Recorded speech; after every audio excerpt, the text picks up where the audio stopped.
Le Premier ministre Daniel Kablan-Duncan a rencontré le vice-président de la Banque africaine de développement.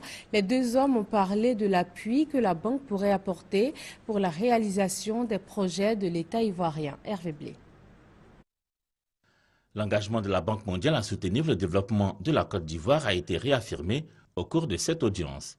Avec le Premier ministre Daniel Kablan-Duncan, le vice-président de la Banque mondiale pour la région Afrique, Mactar Diop, s'est donc appesanti sur l'appui de l'institution à différents investissements entrepris par l'État ivoirien.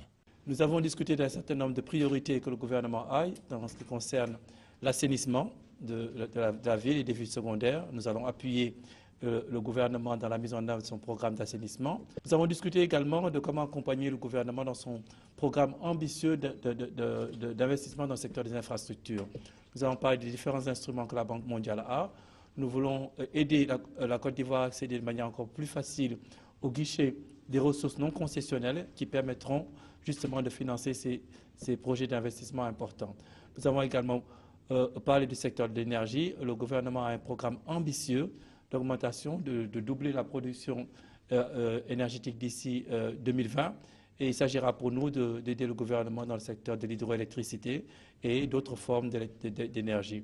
Le vice-président de la Banque mondiale pour la région Afrique s'est félicité des avancées du gouvernement ivoirien sur la route de l'émergence avec un taux de croissance de plus de 9% ces 2 dernières années. La Côte d'Ivoire, Mactar Diop l'a rappelé, bénéficie d'un taux de décaissement de plus de 50%, le plus élevé de la région Afrique francophone, dans le portefeuille de la Banque mondiale.